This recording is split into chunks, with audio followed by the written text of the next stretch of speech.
Yan. Good day everyone. So, uh, for today, I will be recording uh, your module since uh,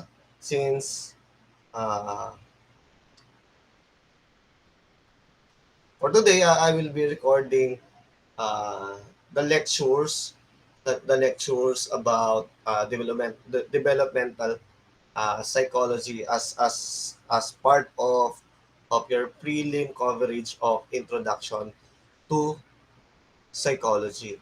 So just give me a moment to pull up my presentation. Pull up my presentation. So download. Download. So open.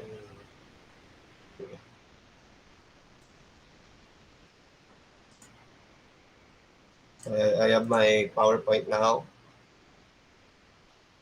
Allow me to share my screen. Right?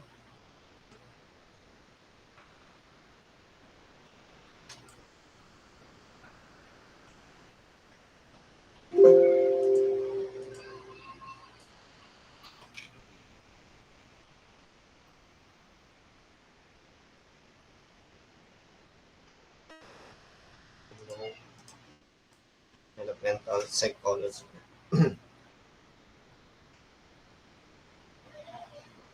Ayan. Okay.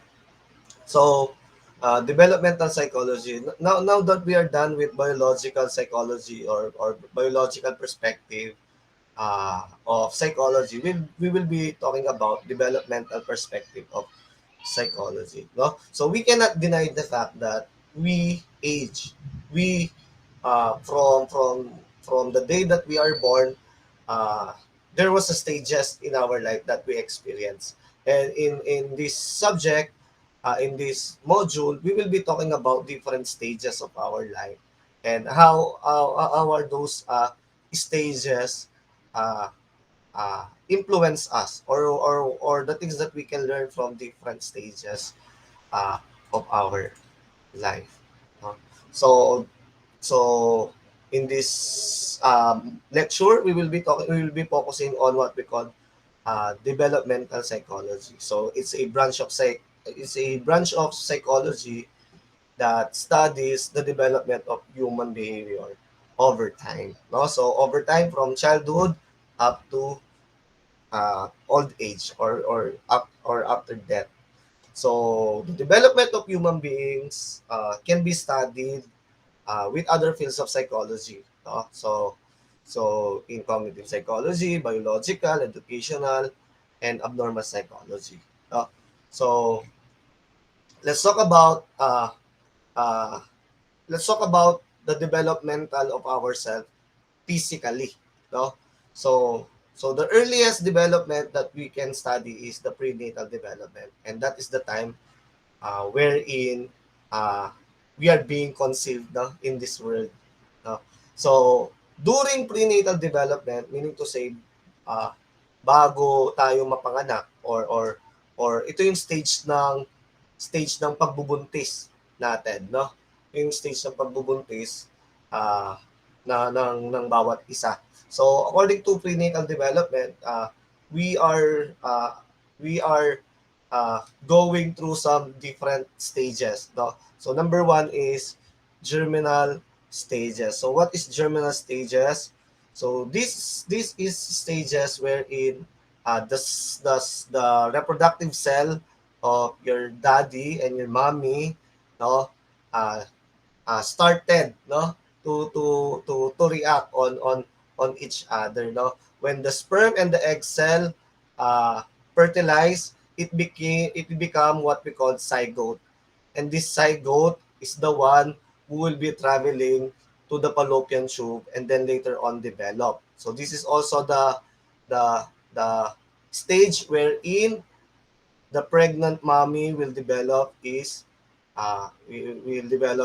placenta on his fallopian tube. Then later on, kapag lumaki yon, nandun yung bahay ng bata o kung saan tayo naglalais pag nasa loob tayo ng tiyan ng ano. ng nanay natin, no?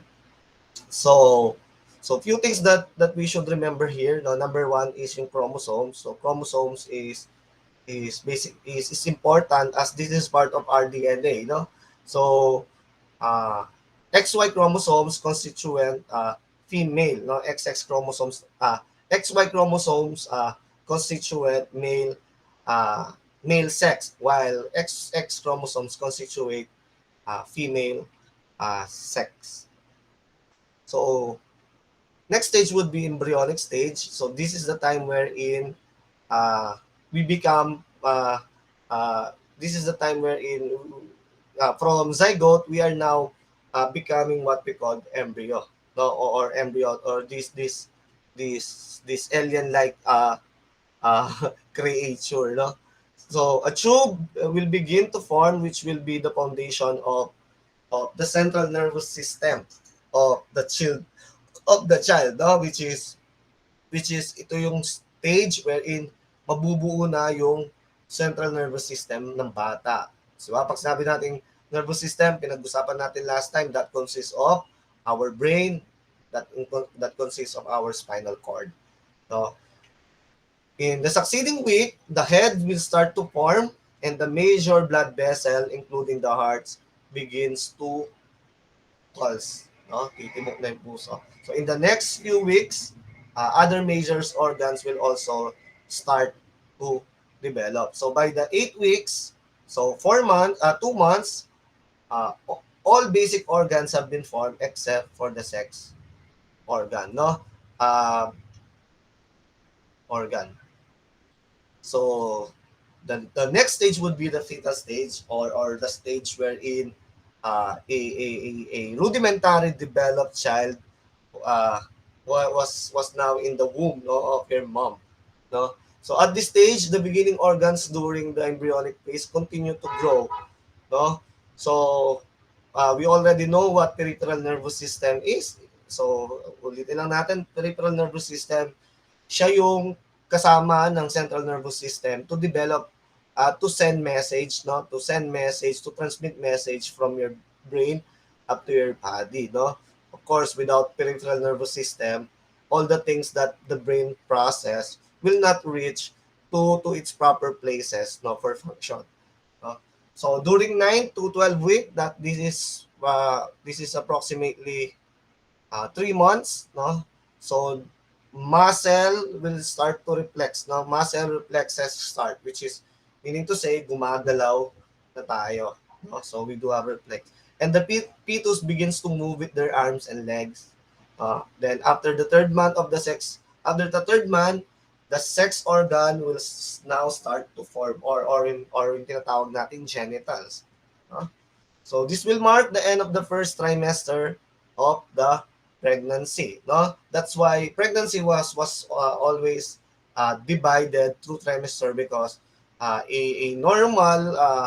uh, normal pregnancy would last for 9 months, no? So by the 9 months, the fetus has been fully developed and ready for labor or birth, no? And the mother should be undergo the early stages of labor at this point, such as pagsabog ng panubigan, or pananakit ng tiyan, and so on and so forth.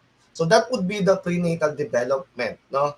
So that would be the prenatal development. So few things that we should remember during germinal stage, this is the formation of zygote, which eventually will stick to the fallopian tube, and then later on madidevelop yung placenta out of it, and then the placenta will be our home for 9 months into the belly of our mom, no? So during this stage, nalalaman na rin natin yung sexes ng bata through chromosomes, but not through genitals, no? So embryonic stage naman would be the started, no, to the embryo to develop, no. Embryo is basically the creature, this alien look like creature that eventually na magiging tayo yan when other organs and other parts of our body will will be developed, no. So during this stage, the thing that the points that we should remember is this is the time where our brain develop, or dito na mabubuo yung brain natin.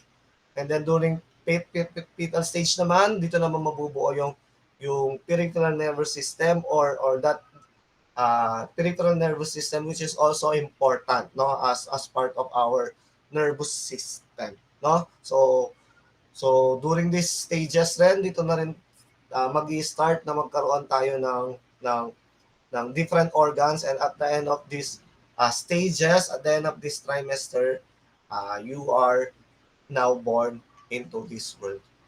So, another development that we should remember is physical development, no? Of course, gumagalaw tayo. We are doing physical things, no? Such as walking, such as moving our different parts of our body, no? So, during physical development, so we can learn this through two types of development, which is the sensory motor and the cognitive development, no? Ay motor development and perceptual development.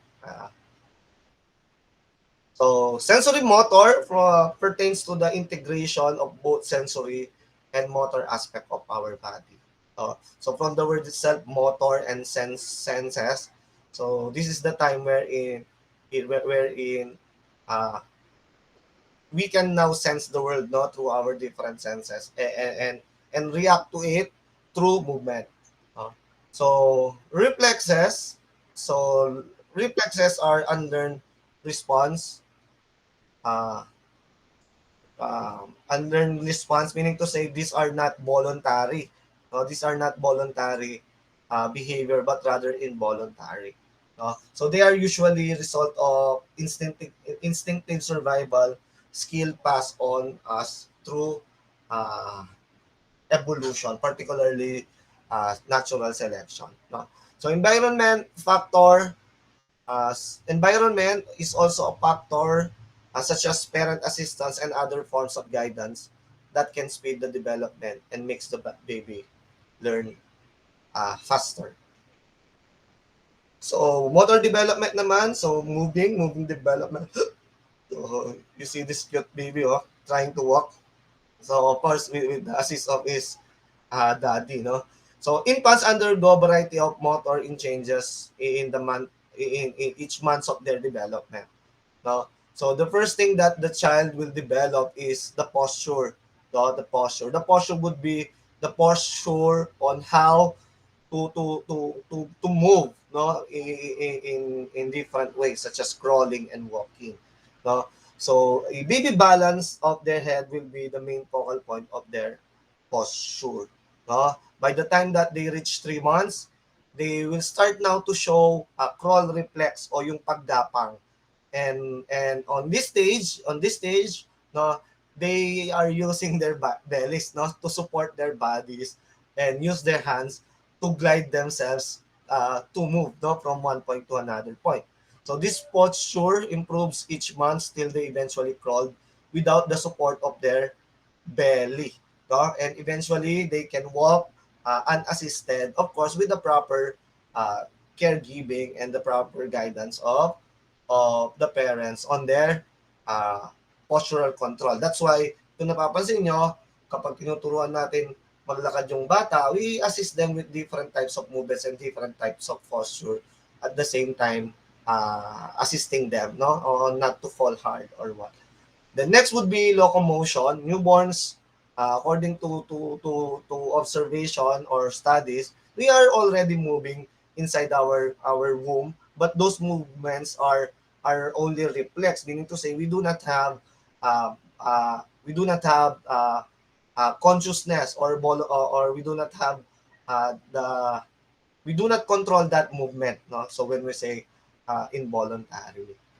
Next would be the perceptual development. So sometimes perceptual development, when we say perceptual, and how we perceive things. No, how can we know if we are talking to another person? How can we know if we are talking to a living or versus non-living or non-living things, and so on and so forth. No, so the first one to develop would be our uh, optical perception. No, so in this stage, children now started to have a grasp of the world through through their vision. So the the thing that we should remember is during this stage, uh, the infants tends to have a blurry nearsighted tendency.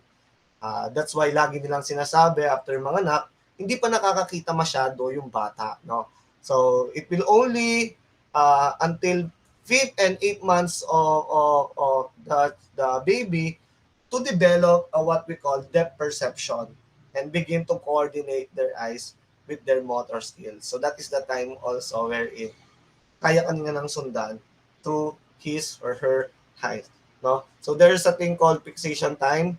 So this baby tends to spend more time looking on a certain objects or people they prefer. No? So this is very observable to children.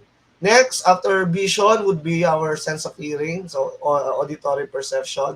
So unlike eyesight, no, the first stage, uh, malabo, and then the latter stage is magiging clear. So in auditory naman, when we are born, we do have now a developed sense of hearing or auditory perception. No? Naririnig na tayo. That's why baby are very sensitive to large no to noises, no? Kaya nga minsan kahit tulog sila, nabibigla sila whenever they hear something that disrupt their sleep or that stimulate their sense of hearing, no? So talking and cooing, communication by babies are usually associated with coordination of their auditory and visual senses. So infants tends to fixate on the sounds of their parents and the sight of their movements of lips. That's why when the child started to spout some words, laging nag-i-start yan, no, sa mga earliest words na tinuturo sa atin ng mga magulang natin such as papa, mama, and ina-associate nila yung movement ng mouth tsaka yung sounds na nilirinig nila. So by the time that they produce their own talking is makikita mo na parang ini-imitate tayo ng bata. Next, tapos na yung physical development, our ability to move, our ability to perceive through our senses. Now is cognitive development or how the how the children represent and analyze their environment. No? So cognitive in children, especially in infants, is faster than of teenagers and adults. No? This is very true. Children are smart. They are smarter than adults because the developmental is fast uh, than adults. No? Not only in cognitive but also in physical development. No? Uh, so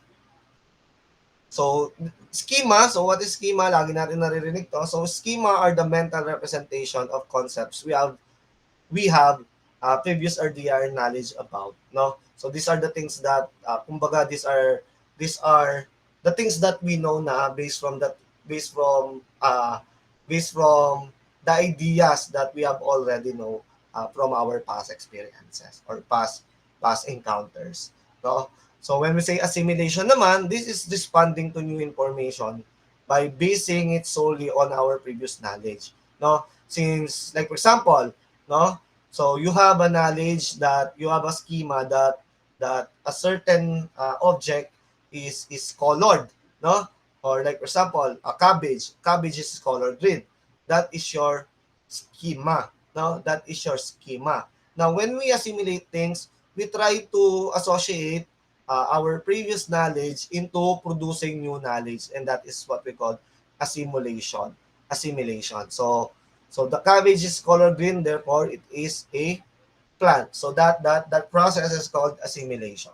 Then next would be accommodation. This is responding to new information by revising the things that we have already know to fit a new concept we are learning. No? Like for example, the cabbage is green, but it is edible. It means it is vegetable. No? So we are revising the things that we know. Na?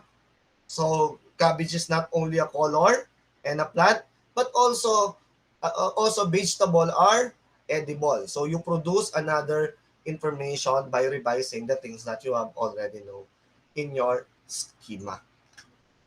Of course, there are many developmental theory. Our cognitive, no, abilities has developed over time, no. So one of the most famous developmental theories or psychologists is none other than John Piaget, no? So he has theory of these cognitive different stages in cognitive development.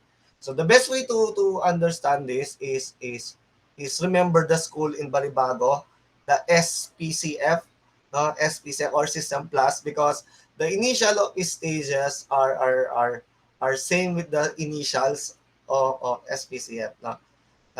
Sensory, pre-operational, concrete, and formal operational stage. So for us for us to easily understand this, we should we should remember the school in Balibago, no?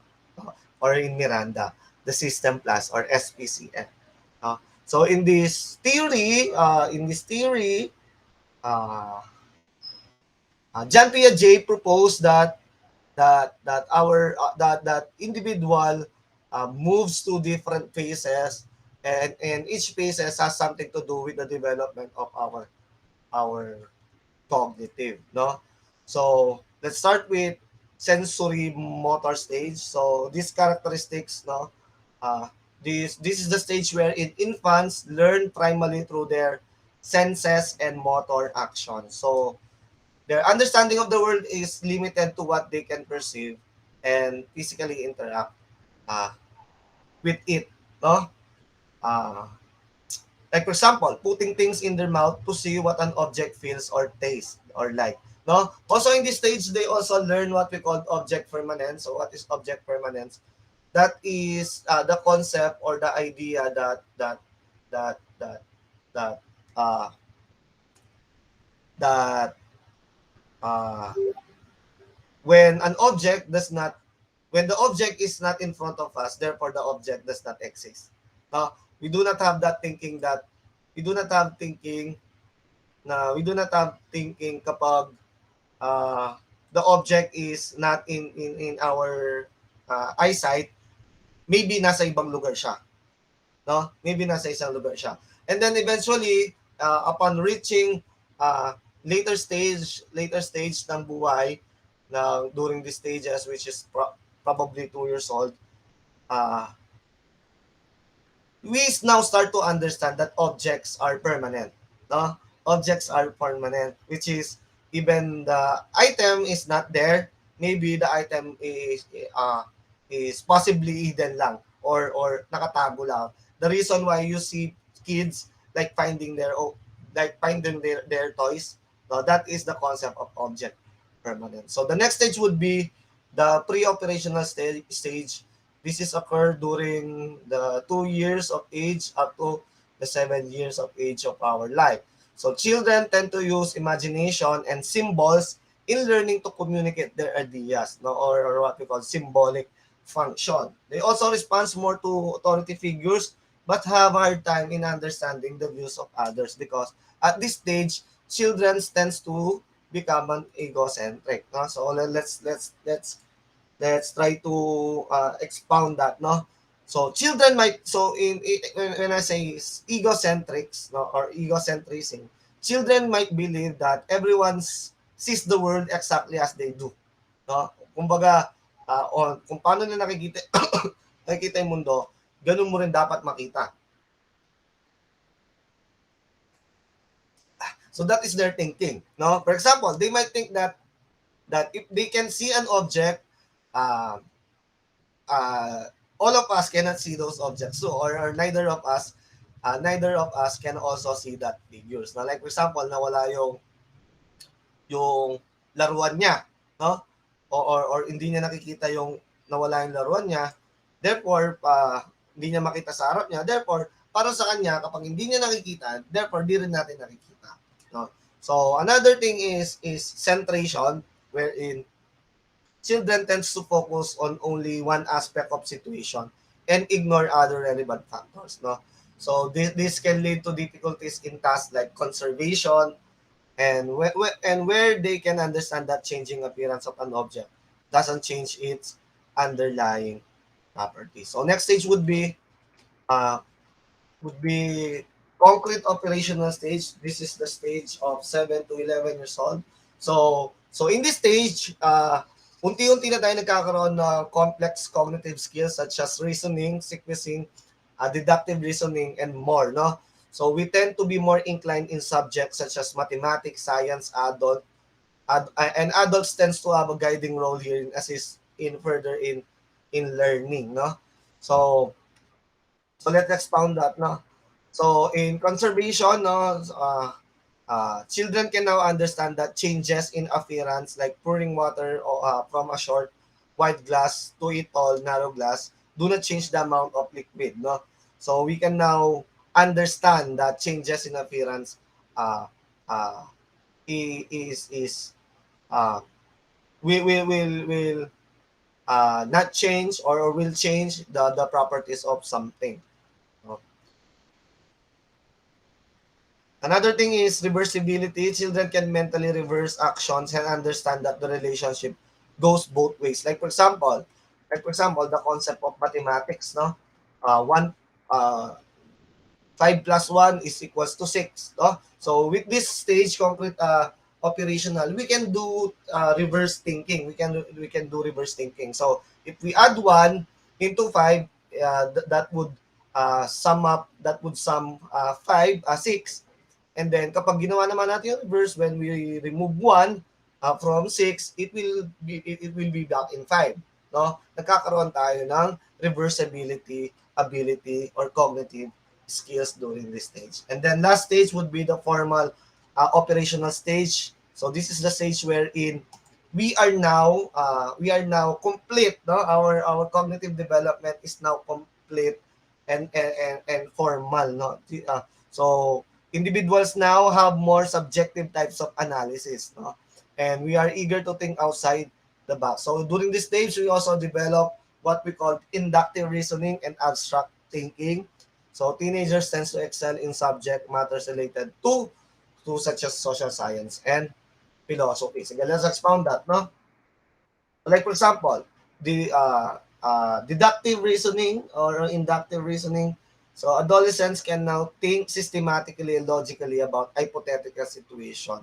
No? So dito na tayo mag-start na what if ganito gawin natin, what if try natin to, what if ito'y mas magandang paraan. So that is deductive, no? Mali lang nalagay ko. That is deductive reasoning. No? So another thing is abstract thinking. So the ability to have abstract thinking, like for example, the concept of freedom, the concept of love, those are abstract concepts, no? Because until now, we do have different interpretation of those concepts, no? So and those things are not tied to a specific object or events, no? So you know what? These stages represent general trends in cognitive development. But individual progression can vary, no? Pwedeng iba-iba yung pag-progress natin, no? So the theory of John Piaget has provided us valuable insight on how children's thinking evolves. Of course, but of course there are some critics on his theory, no? So according to modern research or present research or contemporary research, they also identified some limitation and varieties in the timing and the extent of cognitive development. Therefore, kung ano man yung nalagay niyang ages dyan, let's say for example 12 to beyond 7 to 11 years old, are not proven, no? Not proven by science, because some research nakikita nila na other stages is na-perform siya in different ages or different range of age. No? Next would be Lev Vygotsky. So Lev Vygotsky is another developmental psychology. So he was a Russian developmental theorist, proposed that learning is based on the child interaction with the parents or teachers and other component of society. No? So uh, uh, he has this theory wherein he called that sociocultural theory.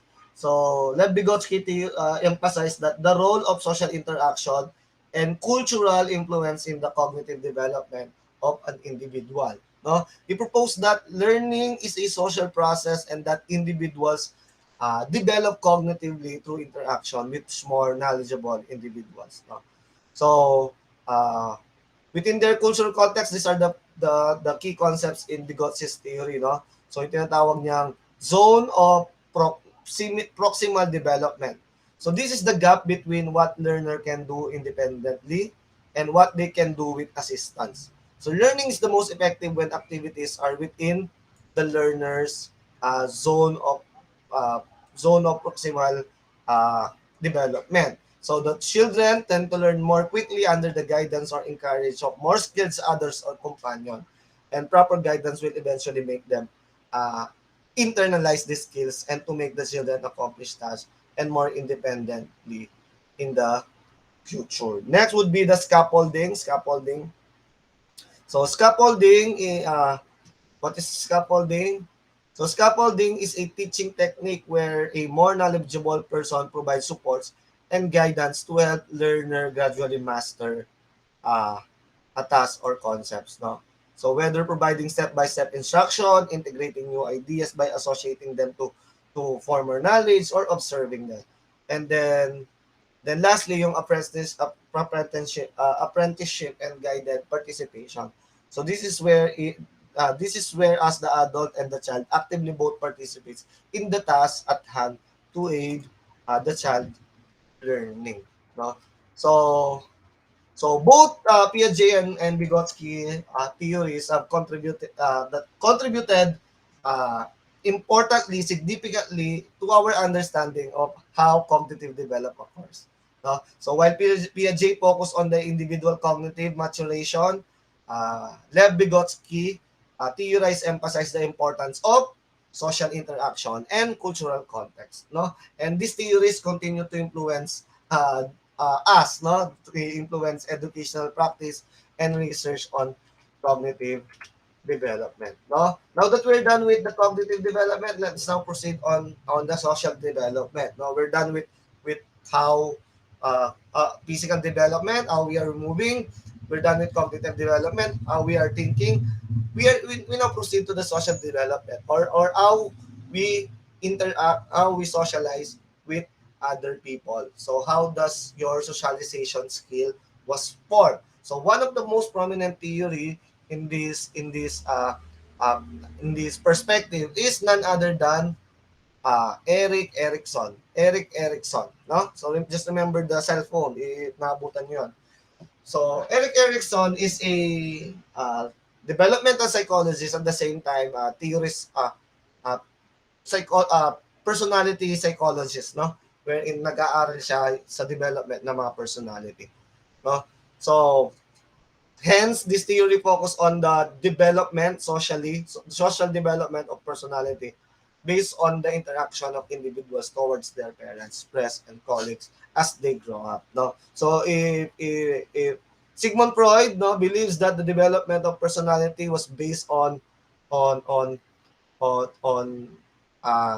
sex, no, and its relations to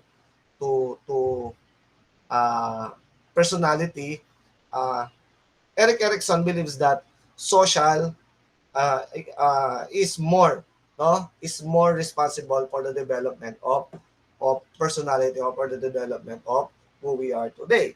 So the stage was composed of 8 stages, no? So 8 stages. So each stages has what we call positive values and negative values, no?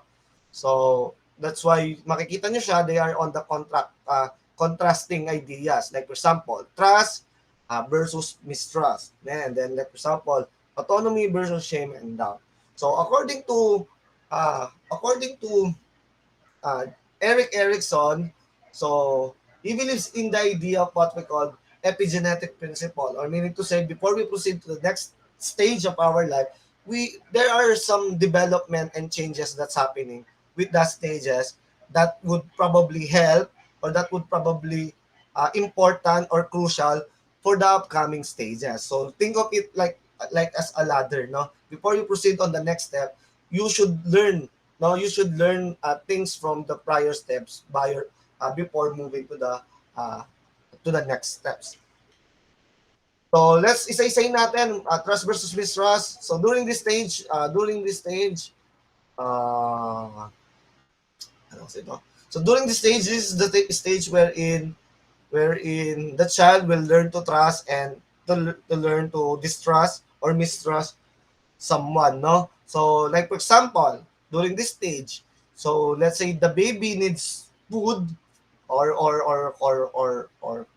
comfort or affection, and when they are being satisfied or they were being consistently met by the caregivers, the baby will now develop a sense of trust in the world around them, no? So that's why the concept of this theory is largely ginagamit sila as parenting tool or good reference for proper way of parenting. So ulitin ko, so kapag ang bata kailangan niya kumain o kailangan niya ng pagmamahal, kailangan niya ng comfort, and then nabibigay ito ng kanyang magulang o kanyang caregiver, ang bata natututo siyang magtiwala sa nakapaligid sa kanya. So on the other hand naman, kapag hindi niya natutunan to, uh, yung bata pwede siyang magkaroon ng anxiety and uncertainty about whether the needs will be fulfilled or hindi, no?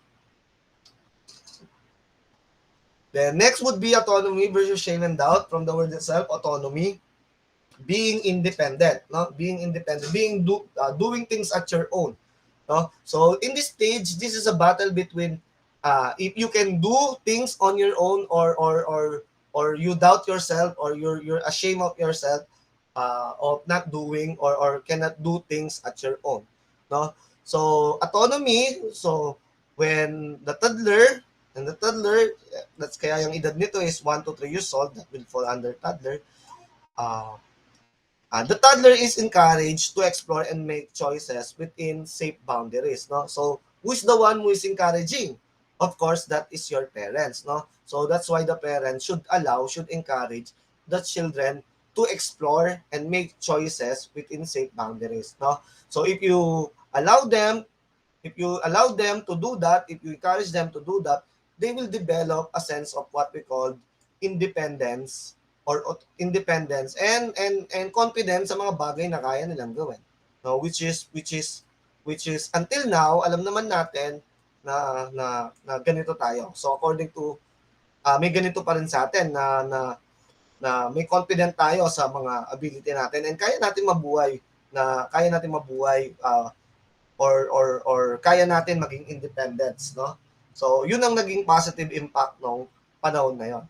No? On the other hand naman, shame and doubt, if toddler will attempt or if the toddler attempts at independence are met with criticism. Like for example, kapag yung bata gusto niyang let's say yung bata gusto niyang maglaro, and then yung nilaro niya buhangin. Nung nilaro niya buhangin, nagalit ka, pinagsisigawan mo siya, pinagbawalan mo siyang gawin yon, o kaya nakita mo yung bata, yung laro niya is hindi mo gusto, or yung mga bagay na ginagawa niya are against ka, at kinokontrol mo ng malala yung isang bata, that will lead them to doubt their capabilities and feel shame of their desire, which is very negative. No? So next stage would be the initiative versus initiative versus guilt, no? So in this stage, this is the stage wherein malapit na tayo mag-school or nag-i-school na tayo. So the children will engage now in imaginative play and takes on the role that they see in their environment, no? So fostering a sense of purpose and the ability to initiate activities. So like for example, so during this stage kasi hindi pa talaga tayo nakikipaglaro, no? Or kung nakikipaglaro man tayo, we take a role, no? We take in role playing, no? So if we allow that, no, if we allow that, or the parents allow that, or were successfully supported their child on those kind of imaginative plays and role taking, the child now will have a sense of purpose and the ability to initiate activities, no? Minsan dito na lalabas yung pagiging mahiyain o yung pagiging game ng isang bata, no? During initiative versus shame and doubt. Initiative versus lead. What if naman, uh, yung mga ginagawang initiative ng bata were met with punishment or constant disapproval. So that situation may lead them to feel guilty of their actions, no? Guilty of their actions. And then next would be the industry versus inferiority. So during this stage, the child now develops different competence, no? And mastery in school subject and habits, leading to a sense of accomplishment and pride, no? So at this stage, makikita nyo na talaga kung sino-sino yung mga nag-excel. Nag-excel, for example, yung anak mo, nag-excel siya sa academic, nag-excel siya sa sports, o kaya may mga bagay na na-achieve na siya, no? So may mga bagay na naman master niya na paunti-unti. Kasi at this stage is uh, uh, dito tayo nagkaka-develop ng tinatawag natin competency and mastery. No, kapag nagawa natin to, uh, this can lead to the sense of accomplishment and pride, na parang proud ka and pride na may nararating ka, no? So kapag naman nahihirapan ka sa mga bagay na dapat is na-develop mo na yung competency mo, no? This may lead to feeling of inferiority na hindi mo kayang gawin yung isang bagay, no? So, like for example, when the child was consistently struggling academically or failed to receive recognition for their efforts, resulting in feelings of inadequacy, in adequacy and inferiority will develop. That's why important pa rin na even though na yung ginagawa ng bata is not something very noble, like for example, let's say very simple lang yung nagawa nila, it is very important to praise them, to recognize their achievements, no? How matter the how matter how big or how small the achievements is. Okay? Then next would be during two stage of 12 to 19, which is the identity and role confusion. And as per Eric Erickson, this is one of the most important uh, stages of our life. No, so in this stage, we are now battling with the confusion and our identity. So according to Eric Erickson, this is the stage na magkakaroon tayo ng somehow develop sense of self. No, so magbibigay tayo ng example, no? Like for example, identity, no? Sa example ng identity. So kapag ang teenager na-explore niya yung mga bagay na gusto niya, alam na gagawa mo yung mga bagay na gusto mong gawin or ina-explore mo yung mga gusto mong gawin, natutukan ng values, nalalaman mo yung trajectory ng buhay mo, magkakaroon ka ngayon ng clear sense of identity, and that is based on self-discovery, no? So, may iba na yung stage. Kanina, puro may kinalaman yung, yung tao na kapaligid sa atin. So, on the latter stage naman, more on individuality naman siya, no? So, another thing is role confusion, no? Kapag naman hindi ka sigurado sa mga alam mo o sa mga gusto mong gawin sa buhay, that may lead to confusion and uncertainty. And about who they are, there is a question of who are you, what is your purpose, or saan papupunta yung buhay mo. Which is at some point, is the experience ng maraming tao. Like for example, hindi mo alam kung ano yung magiging course mo, hindi mo alam kung ano yung magiging track mo, hindi mo alam kung anong trip mo sa buhay, hindi mo alam kung ano yung hobbies mo, and so on and so forth. No, very important na alamin natin yan through self-exploration para nagkakaroon tayo ng clear sense of self. Next would be intimacy versus isolation. So this is a time wherein this is a battle between loving and withdrawing. No? So intimacy, from the word itself, intimacy, this is the time wherein the person will now start to understand the concept of intimate relationship or love. No? Tawagan na natin love. No? Like for example, a young adult may form closest and meaningful relationship with friends or like for example, romantic partners. When they are successful on that, they may experience uh, uh, emotional connection and intimacy, which is of course alam naman natin that is a positive thing, no? And kapag naman ng tao avoids forming deep connection with others, this may lead to the feelings of loneliness and emotional detachment, no? May magandang example, nakakatuwang example dito. So, at this stage, at the age of 20, this is the stage wherein marami ng tao na kino-question nila if meron pa silang magiging jowa or wala, no? Particularly kapag yung age mo is nasa 25 ka na, no? Because according to Eric Erickson, that is the best time for us to know what it is really like to love, no? Or really, what it is really like to to become intimate with other person, no? So at this stage, importante na nakapag-form na tayo, if not romantic relationship, nakapag-form na tayo ng at least close and meaningful relationship. As this is important for the next stage of this cycle. No? Like for example, if a young adult avoids forming deep connection with others, this may lead to loneliness and emotional detachment. So, sino ba nalolonely sa inyo? Maybe, meron na kayong problem on intimacy. No? Na nag-leads kayo towards isolation. Next would be integrity versus despair. So, hindi. Next would be generativity versus stagnation. So, in this stage, this is the stage wherein uh, uh, the person will now actively contributes to generate things, no? To generate things, to create things. No? Of course, that is the stage wherein we create money, create love, create children, no? And contributes to them, no? Contributes to family, contributes to work, contributes to community, and if we find satisfaction in those things, no, we can have a sense of generativity, no.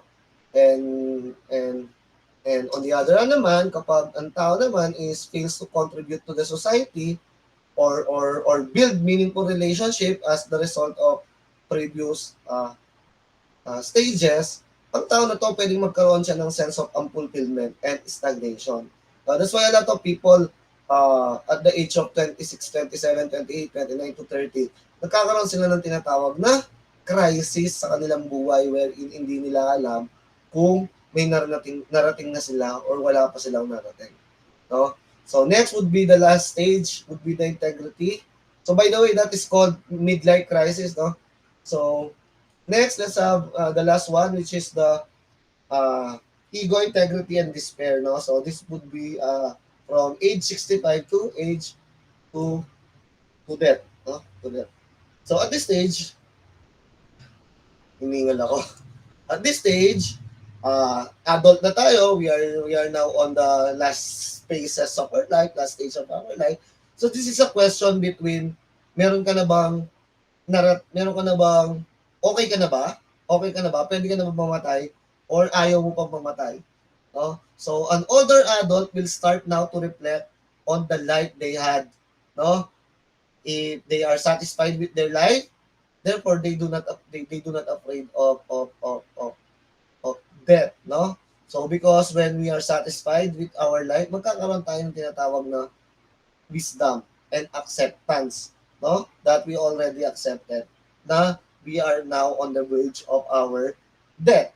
On the other hand naman, if the adults regret, if the adults has many regrets in his life, like for example choices in his life, decision making in his life, the person may experience a sense of bitterness or hopelessness about their life they led. No, that's why most of the time these people don't want to die pa, or they are very grumpy because for them parang hindi kumpleto yung naging buhay nila. So that is uh, social development of Eric Erickson, which is one of the good theory about the development of the self. Which is for me, no, it really makes sense talaga itong konsepto na to. Next now would be Moral Development by Lawrence Kohlberg. Yun.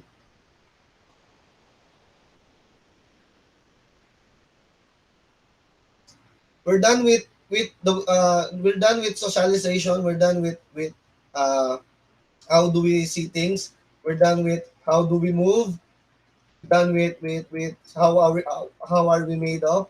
Let's now proceed to our concept of what is right and what is not right, no?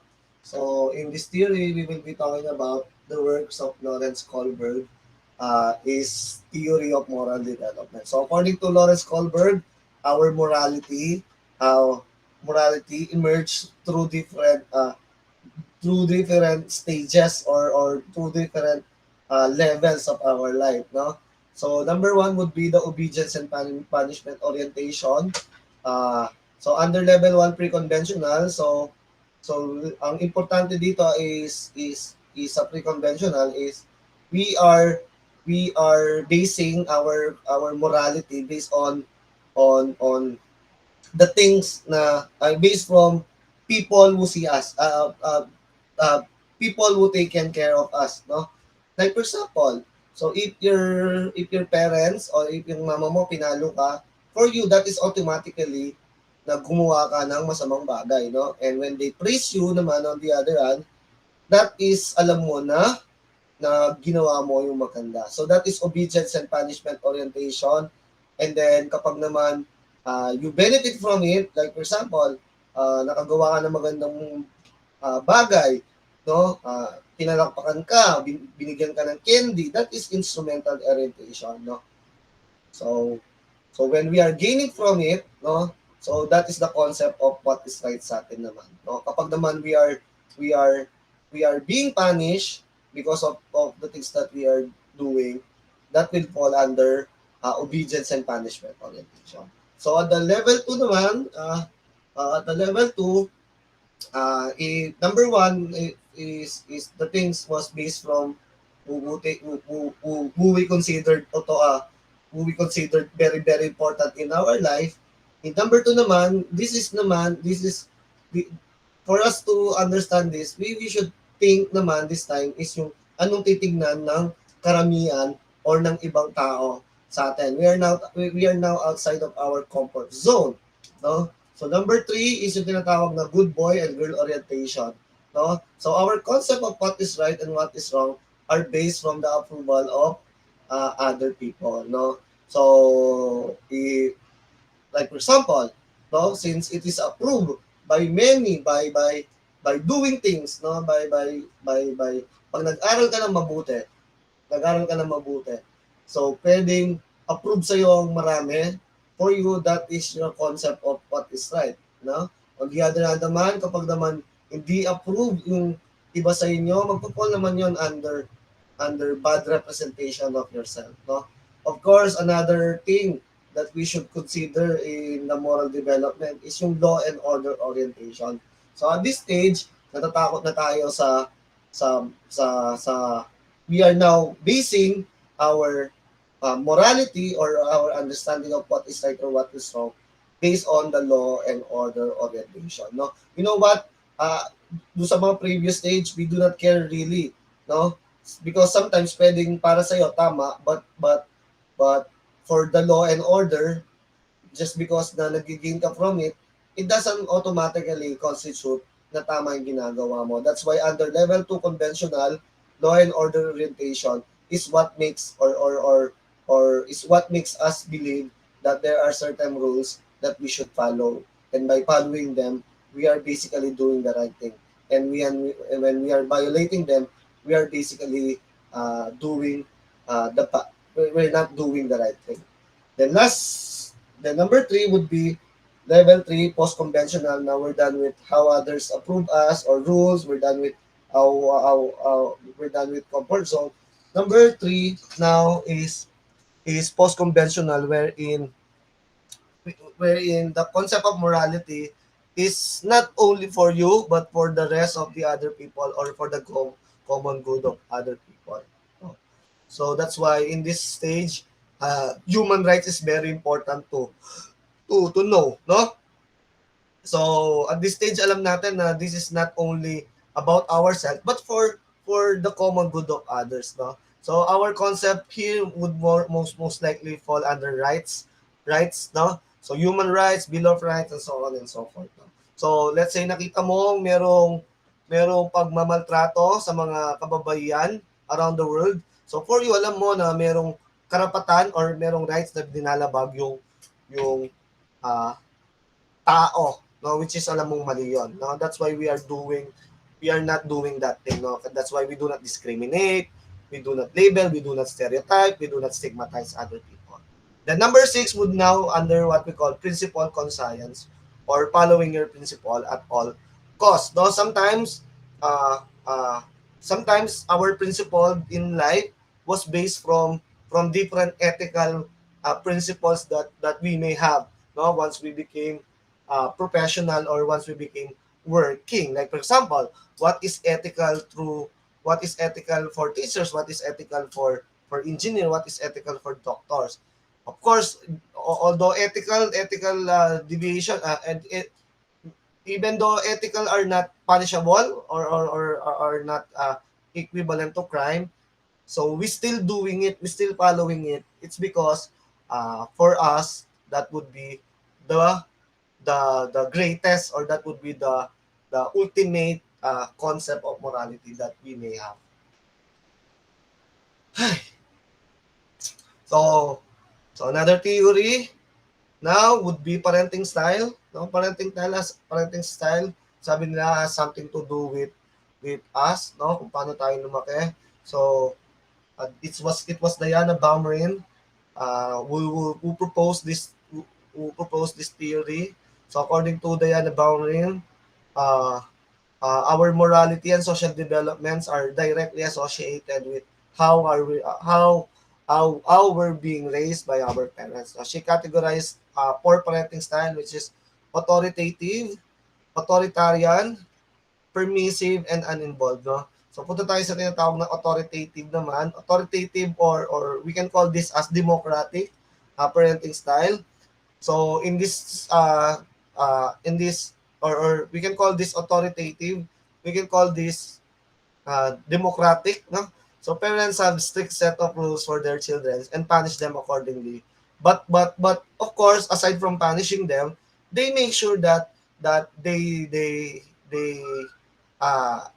impart the reason why they are doing that, and for the children to be learned, no. So implication of the in the future, kapag daw let's say napapunish ka kapag meron kang ginagawang hindi tama, and then pinapangaralan ka bakit ginawa nila yon.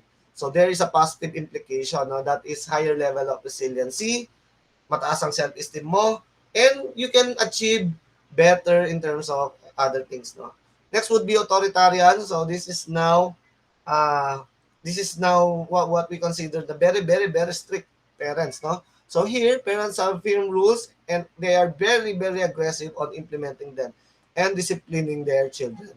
And their child should conform on what they see or fit or best, no. So like for example, uh, uh, gusto nila sila lang nasusunod, wala kang pagkakataon na pagpaliwanag, lahat ng gusto nila dapat mong gawin, so on and so forth. Ang tendency nito is pwede ka maging bully or pwede ka maging socially withdrawn with other people. Ha? Permissive, o yung uh, uh, spoiled, no, when kapag ang bata binibigay lahat, no. So this picture, parang ito yung sa Harry Potter, right, no? Yung ini-spoiled nung child ni Harry Potter na gamit lang pala nila yung pera nila, buwisit tong pamilya na, pero later on na ano mo sila, no, na appreciate mo sila, bumait naman sila eventually, no. So permissive parents who always followed what their children wants tends to spoil them a lot and give few rules and rarely give any disciplinary action to their kids, no. So most of the times these kids are very, very problematic, no. They think that the world is revolving on them. Feeling nila lahat ng gusto nila nasusunod, no. Kapag hindi nasusunod yung gusto nila, nagwawala sila, no. And very, very ang hirap kontrolin ng mga behaviors nila. Like for example, pumunta kayo ng Toy Kingdom, no? Kapag umiyak na siya, hindi mo pinagbigyan, magwawala siya doon, sisigaw, no? So that is the consequences of permissive parenting style, no? So This kind of children will not develop their sense of uh, self-efficacy. No, they will not believe, or they will not develop their sense of interdependence or even uh, independency. No? So most likely, pwede sila maging dependent person. Then lastly, uninvolved or neglected parenting style.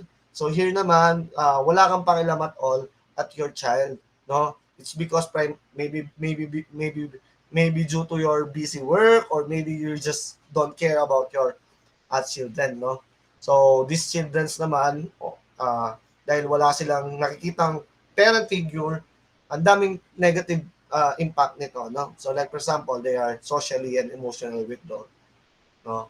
And sometimes they were clingy and very attached to others because that's their way to catch up, or to ano ba yung term na yun? Para makabawi on the things that they did not experience. And most of the time, these children as low self-esteem.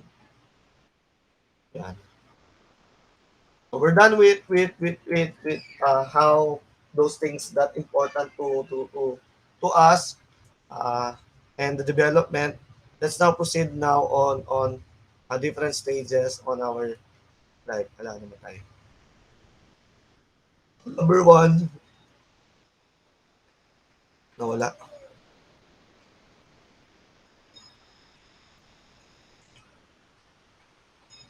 So number one, changes in puberty. So at this stage, when we are doing puberty, kaya nga meron terms na puberty hits, no? Sometimes nagde-develop na yung mga characteristic natin physically, psychologically, uh, sexually, and so on and so forth, no? So for girls, puberty usually start with 12 years old, while for boys, it starts at age of 14, no? Then as you can see, mas madidistinguish na natin yung mga secondary sex characteristics such as deepening of the boys, uh, balbas, hair growth, mas nagiging firm yung muscle, the growth of genitalias, and so on and so forth. No? So this is basically due to the large increase of your hormones during this time. No? So for female naman, nag-mens na sila, they now develop a breast, the widening of their hips, and the lining of the skins, and the maturity of their genitals. No? So both skins become thicker, kumakapal. Now, body odor, voice change, body changes, height and difference, etc. was now part of this as changes in our body, what we call puberty. No? So, may iba, grabing laki ng improve nila, gumanda sila. No? So, lagi natin sasabi that puberty hits. No? So, different stages in our life, prenatal. So, that is during conception with birth. No? Then infancy, pag sinabi natin lagi niyo maririnig itong infancy na to, no? Lagi niyo maririnig itong infancy na to. So infancy naman is yan yung during 0 to 1, no? Infancy, that is the earliest stage. Babyhood naman, uh, uh, that is from second week or second month, I think second month yan, to second year. And then preschool age, that would be 2 to 6. Late childhood, that would be 6 to 10. And then up to old age, that is 60 up to that. No? So please make sure that you understand the concept of stages in lifespan, because uh, very important to in other subjects na itatakel nyo. You will for sure no encounter these words, and it will be problematic to understand if until now hindi mo pa rin ma-picturize on your head kung ilang taon na ba talaga yung pag sinasabing infancy, playhood, preschool age, adolescence, pre-adolescence, young adulthood, and so on and so forth. No? So, adulthood and old age. So, sabi nga kanina, nakakaranas ng midlife crisis wherein you question your existence or question your purpose in life. And then, meron tayong tinatawag na emptiness syndromes when the children leave the house to live independently, no? Mothers no tend to experience a wave of emotions which is little similar to grieving, And then the sandwich generation that involves middle-aged adult, where they are stuck between caring their children and their elderly parents, no? So adulthood and old age, of course, during this age, our health, our cells, anything that's happening around our body tends to decline, no? That's why neurodegenerative disorders, gaya nga nung sinabi natin, yung neurons, pag tumatanda, uh, bumabagal yung pag-produce, no? Nagkakaroon ng maraming anything that is related to neurons, no, or brain, na sakit during this stage, no? So one prominent na sakit dito is yung dementia. So that dementia is a disorder, a group of symptoms associated with the decline of cognitive functioning. So one common signs of dementia is recalling or the problems in memory or even in language or even social cognition and so on and so forth. Sige. So, yeah, that's it. That's conclude my discussion to chapter 3 of understanding the self. Understanding the self. Introduction to psychology. So, this will be the final module. I hope that you will be rereading, you will be reading, you will be watching this pre-module, this module for you to have a reference on the upcoming quiz and the upcoming prelims examination. So I hope you learned something new. I hope everything is clear on your end, and if you have question, if there are things that aren't clear to you, don't hesitate to message me on Facebook. So again, so this is me, your instructor, Yamrev. uh, Sir Yam is now stopping this recording.